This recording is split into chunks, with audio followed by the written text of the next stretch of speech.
전국 각지 슈퍼와 마트에서 쌀이 사라지고 있다. 쌀이 품절되는 경험은 단 한 번도 해본 적이 없다. 최근 일본 내 이례적인 쌀 품귀 현상이 벌어져 난리가 났습니다.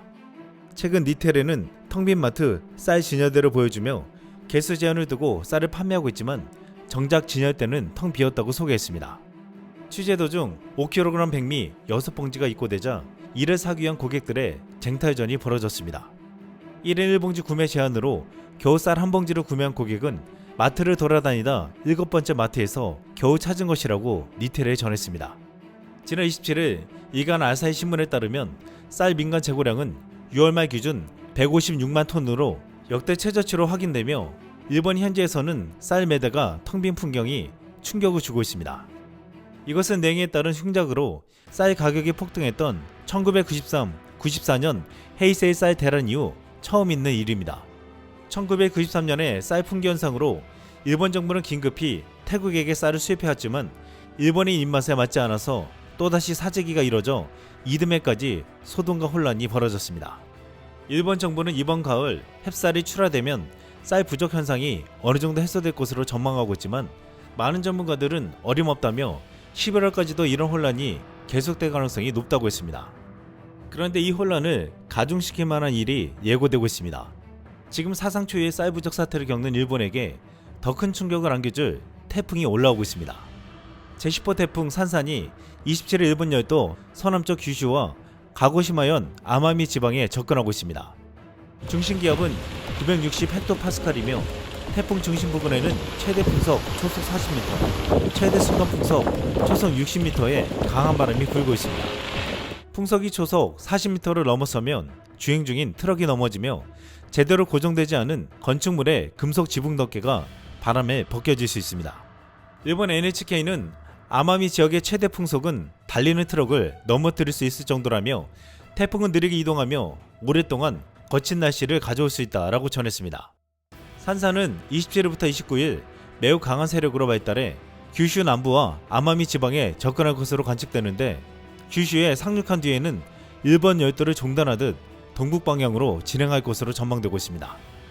강한 바람과 함께 아마미 지방과 서일본과 동일본을 중심으로 많은 비도 예상되고 있습니다. 28일 아침까지 24시간 동안 최대 예상 강우량은 아마미 지방에서 300mm, 규슈 남부 도카이 지방에서는 200mm고 30일까지 규슈 남부 지방을 중심으로 하루 최대 500에서 600mm의 폭우가 내릴 것으로 예상되고 있습니다. 일본은 난카이 대지진에 대한 공포가 아직 가시지 않은 상황에서 지난 태풍 종다리로 인한 폭우로 지하철역과 도로 등의 침수 피해가 컸습니다. 도쿄는 그동안 거대한 지하 배수 터널을 갖추고 있기 때문에 집중호우는 걱정 안 한다고 했지만 종다리로 인한 폭우에 도쿄 지하철이 물바다가 되고 도로 맨홀에서는 물이 터져 올라오는 광경이 목격되었습니다. 일본의 지하 터널은 워낙 거대해 지하 신전이라고까지 불렸는데 폭우에는 아무런 역할을 하지 못했습니다. 그렇기 때문에 종다리보다 더 클 것으로 보이는 태풍 산산에 대한 공포가 커지고 있습니다. 태풍 산산은 2006년에도 우리나라 일본에 큰 피해를 입혔던 제13호 태풍과 이름이 같습니다. 2006년 당시 태풍 산산은 두 나라에게 막대한 피해를 입힌 바 있습니다. 그런데 이번에는 한국은 피해가고 일본 쪽으로만 덮칠 것으로 예상되고 있습니다. 최근 국내에서 반일 감정이 다시 커지는 가운데 이 소식이 전해지자 일본에 거주하는 우리나라 국민들, 선량한 일본 국민들 피해 없기를 바랍니다 라는 걱정 어린 응원도 있었지만 최근 일본의 행태에 분노한 나머지 선산 힘내라, 일본에서 휴식 좀 하다가 가자, 산산아 산산아 산산 조각 내다오, 힘내라 산산 이라고 말하는 이들도 있었습니다. 일본 후쿠시마 원전 오염수를 방류한 지 벌써 1년이 되었는데 우리 국민들의 우려와 반대에도 일본 정부는 그동안 수영장 166개의 양을 방류했습니다. 또한 일본은 지난 22일 한국의 독도 방어훈련에 다케시마는 역사적 국제법상 일본 고유 영토라면서 또다시 항의해왔습니다.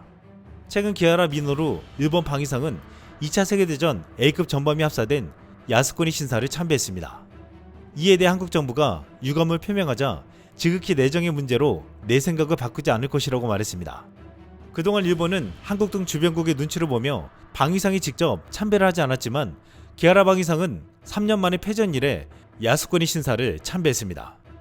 한국 외교부 당국자는 시대착오적인 행위에 대해 개탄을 금할 수 없다면서 이는 외국의 침략을 당했던 아픈 역사를 가진 주변국의 이해를 결코 얻을 수 없는 사안임을 명확히 전달한다라고 했습니다. 최근 한일 관계가 개선된다고 하지만 일본 우익들의 행태는 이렇게 더욱 심각해지고 있습니다. 이런 가운데 일본 최고의 부자 야나이 다타시 유니클로 회장이 최근 4년 전의 한 말을 또다시 반복했습니다. 지난 2019년 일본의 수출 규제로 국내 반일 감정이 극대화되었을 때 야나이 타다시 회장은 모두들 한국에 시비를 거는 듯 구는 게 이상하다. 한국인이 반일인 것도 이해가 된다 라고 말한 바 있습니다. 야나이 회장은 일본은 30년 동안 하나도 성장하지 않은 나라라면서 일본은 더 이상 선진국이 아니라 중진국이 된 것을 인정하라고 말했습니다. 이번에 야나이 회장은 또다시 해외 고학력자가 일본에 오지 않는 상황에 대해 매우 심각한 우려를 드러냈습니다. 그는 노동력만 감소하는 게 아니라 지적 능력도 감소하고 있다.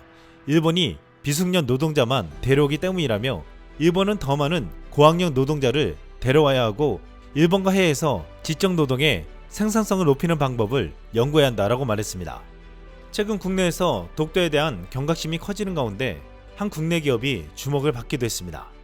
유아용 쌀과자 업체 올바름은 2021년부터 포장지 뒷면에 독도 사진과 글을 넣었는데 일본에서 독도 사진과 글을 지우지 않으면 수입하지 않겠다고 으름장을 놨습니다. 당시 예상 발주 물량은 연매출의 무려 15%에 해당하는 거액이었습니다. 회사가 대출금 상환과 불경기 등으로 경영난에 빠졌음에도 전혀 굽히지 않았습니다.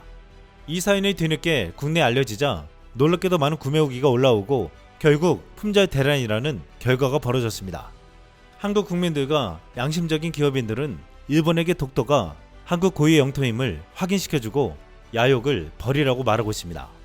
최근 중국인들은 한국에서도 여러가지 기행으로 눈살을 찌푸리게 하고 일본에 가서도 질서를 지키지 않으면서 많은 행동들이 눈총을 받았습니다. 그런데 최근 중국인들이 일본에서 한 기행이 그동안 행동들과 차원이 다르다며 어리석은 주장을 하는 일본 우익들에게 한 방을 먹였다고 했습니다. 최근 일본 우익의 성지인 도쿄 야스쿠니 신사의 낙서가 발견돼 일본 경찰에 비상이 걸렸습니다. 현재 공영방송 NHK에 따르면 19일 오전 3시 50분쯤 야스쿠니 신사 직원은 신사 입구문인 도리 근처에 있는 돌기둥에 낙서가 돼 있다라고 경찰에 신고했다고 했습니다. 신사 입구에 있는 야스쿠니 신사라고 적힌 돌기둥 표면과 받침대에 각각 3곳씩 검정 매직펜과 같은 도구로 낙서가 돼 있었고 여기에는 중국어와 비슷한 글자와 알파벳 등이 적혀 있었습니다. 야스쿠니 신사에는 앞서 5월에도 이번과 같은 돌기둥에 빨간색 스프레이로 이렇게 적혀 있었습니다.